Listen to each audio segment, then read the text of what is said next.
E aí, esse foi um dos textos que eu escrevi. O que acorrenta vocês? E aí você vê ali que tem um elefantezinho com a corrente amarrada na pata. E não mais hoje em dia, mas antigamente, nos circos, os circos eles levavam animais. E se você fosse lá, você ia ver que um elefante, ele é preso com uma corrente na pata e um pino no chão. Só que um animal desse que pesa toneladas, você olha uma corrente na pata e um pino no chão, você pergunta, como é que ele consegue ficar preso a isso? Estranho, não? E aí eu vou dizer para vocês como é que isso acontece. Um elefante, quando ele é capturado na infância, quando ele é um filhote. E ele é levado ao picadeiro para ser adestrado, domesticado. E aí é colocado uma corrente na pata dele e um pino no chão. Mas ele é apenas um filhote. E ele tenta se libertar. E ele corre. Mas ele cai. Ele tenta, mas a corrente é mais forte. E ele começa a ferir a pata e não consegue mudar nada. E ele começa a desistir. Por quê? Porque ele percebe que a corrente é mais forte do que ele. E ele cresce e se torna adulto. E por que agora ele não se liberta? Porque ele está condicionado a acreditar que ele não é capaz. E nós somos assim. Nós somos crianças e queremos ser super-heróis. Mas de repente alguém nos diz que a gente não pode voar. A gente acredita. A gente tenta e não pode. A gente tem sonho. E geralmente a gente quer ser o herói. Quer ser o policial. Quer ser o bombeiro. E nosso pai diz, isso não dá dinheiro. Você tem que ser doutor. Você tem que ser dentista. Você tem que ser médico. Você tem que ser advogado. A gente acredita nisso. A gente abandona os nossos sonhos. E aí o que acontece? A gente começa a ter desilusões. A gente começa a não acreditar que é capaz de fazer as coisas. E às vezes também, na própria educação, que às vezes é falha, porque a gente se forma para fazer o quê? Eu me formo para ser dentista para saber ser um bom dentista. Mas ninguém se forma para ser pai. E às vezes na educação, a gente pode ver na família, uma criança que está ali brincando e diz, papai, vou pegar aqui no copo, pai, não mexa aí, que isso não vai dar certo. A criança vai lá, mexe no copo, derruba. O que o pai faz? O que eu falei para você? Você não mexer naí. Olha o que você fez, um desastre. Tudo que você pega, você faz um desastre. Né? Peça testemunho de merda. Vai já para o seu quarto, dá um tapa no menino, bota de castigo, bota para ficar de cara na parede, ou não sai do seu quarto durante tantas horas. O que a gente está fazendo ali com essa criança? Quando a gente diz que ela é desastrada, que tudo que ela pega, ela derruba, que ela não sabe fazer nada. Não seria muito diferente se uma criança está brincando, pai, meu filho, cuidado, não mexa nisso. Mas se ele mexe e derruba, o pai fala, calma, pega um pano no chão, limpe, leva o copo para a cozinha. Não tem problema, meu filho. Só tenha mais cuidado quando for mexer nisso.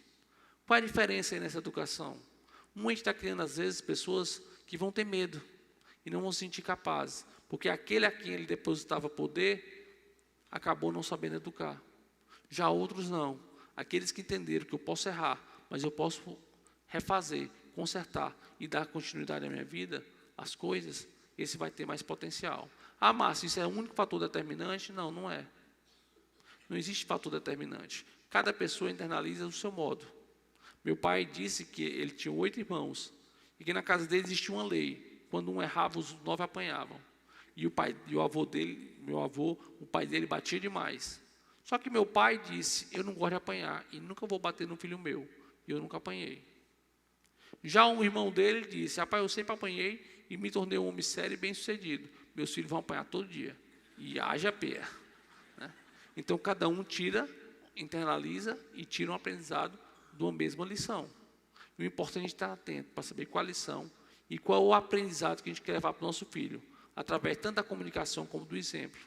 Saber que, às vezes, sim, a gente pode ferir e magoar, que a gente vai estar acorrentado, e a gente não vai poder saber, mas vai poder o quê? Pensar, o que me acorrenta? Por que hoje em dia eu tenho medo?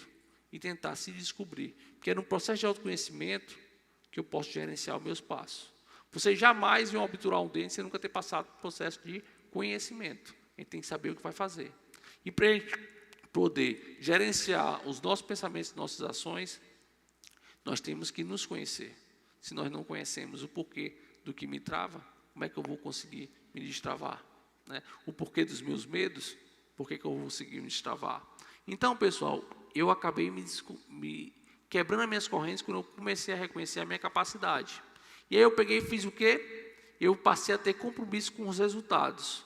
Eu não me culpabilizei, mas eu comecei a me autorresponsabilizar. Por quê? Porque quando eu me culpabilizo, eu me sinto pobre coitado, eu fico culpado, né, não me dá energia positiva.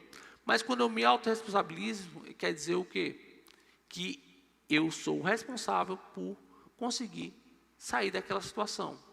Então, foi nessa fase de empreendedor de mim mesmo que eu comecei a gerar compromisso com os resultados e eu me programei a curto, médio e longo prazo. O que eu fiz para me reinventar? Primeiro eu pensei, o que eu posso fazer parado? Bem, eu posso falar e posso escutar. E eu pensei, por que não ser psicólogo? E eu entrei na faculdade de psicologia. Só que eu pensei, isso aí é uma meta de longo prazo, porque eu demoro no mínimo 5, 6 anos para me formar. E na realidade eu demorei 7. Então isso era a longo prazo. Mas eu precisava de dinheiro para longo ou para curto? Para curto. Estava falido. Eu pensei, o que eu vou fazer? Vou me formar em coach. Em pouco tempo eu já estou atendendo. E já consegue criar receita. Então eu comecei numa briga na justiça. Na época eu gastava 100 mil reais lá em casa com remédio. Eu fiz uma briga, comecei a conseguir diminuir essa dívida de 4 para 2.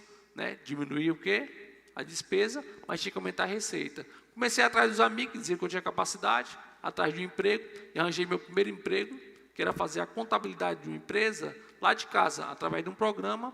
Eu digito no computador com a boca, e eu fazia a contabilidade e levava o fluxo do caixa, tudo para esse cliente. Então, de casa mesmo eu trabalhava. Só que, para quem vive no alto custo de vida, pessoal, esse salário não bastava. E eu percebi que eu tinha que me qualificar, eu tinha que crescer, eu tinha que ampliar. Então, foi aí que veio o coach, foi aí que eu pensei na faculdade. Aí, o que eu tive que fazer mais? Né? Eu estava em movimento. Como é que veio as palestras na minha vida? Eu digo que quando a gente está em movimento, as coisas, as oportunidades aparecem. Porque a oportunidade não bate na porta de casa. Mas quando a gente está em movimento, as chances vão surgindo. E agora, com um novo olhar, e eu vou falar de maneira muito rápida, porque não é esse o ponto, mas quando eu estava em movimento, existe um hospital chamado SARA, que é um hospital que trabalha só com pessoas que são lesadas medulares, que é o meu caso, em cadeira de roda. E o meu fisioterapeuta era um cara que muito me incentivava. Ele, mas pode ajudar, isso, aquilo, outro e tal. Eu sempre dizia não. Só que agora, nessa fase de reinvenção, um dia eu cheguei lá e contei para ele, né, que agora eu estava mudando, que tinha arranjado um emprego, que ia voltar a estudar. E ele ficou todo empolgado e falou, poxa, Mação, que bacana, cara, parabéns. Aproveitou a ocasião e falou assim, pô, eu queria te fazer um convite. Vim aqui dar uma palestra. E eu falei, o que eu falei para ele, agora empreendedor? Sim, não podia mais dizer não. Eu falei, vou. E ele pegou e começou a me trazer responsabilidade. Oh, que bacana, então você vai chegar lá, você vai falar isso, vai falar aquilo outro. Eu falei, vale a menor senhora. Para que eu fui dizer assim? Dá para ir pelo menos, talvez, depois eu penso, né? Mas não tinha mais como voltar atrás. E ele começou a me trazer um monte de responsabilidade do que eu tinha que falar, e que daqui a um mês eu ia lá, porque iam ter outros 4 palestrantes, e eu ia me unir a eles. Eu falei, beleza. E aí eu indo embora, ele voltou e me disse, Márcio, vem cá, me diz uma coisa. Tu fala bem? E eu, como empreendedor, não tinha outra resposta a dizer que sim. E aí, virei para ir embora, e o Edson, que é meu cuidador, muito meu amigo, olhou para mim e falou assim, Márcio, desde quando tu fala bem? E eu falei, Edson, rapaz, eu falo bem muito. Se é bem falado, ele já descobriu no dia. Cheguei em casa, coloquei uma adaptação, comecei a digitar aquilo que eu ia falar. E todo dia, pessoal, eu sentava para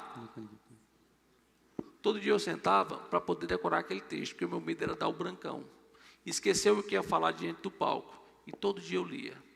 Quando faltava 3 dias para a palestra, minhas olheiras já estavam chegando nas orelhas. Eu ia dormir, eu já não tinha sonho, eu tinha pesadelo. E eu já não conseguia dormir direito. E chegou o tal dia de dar a palestra. Enfrentar mais um desafio. Um desafio que eu tinha muito medo. Porque até então, para quem estava se sentindo inútil e improdutivo, já imaginou o que eu ia levar para as pessoas, o que eu ia falar. Mas eu fui.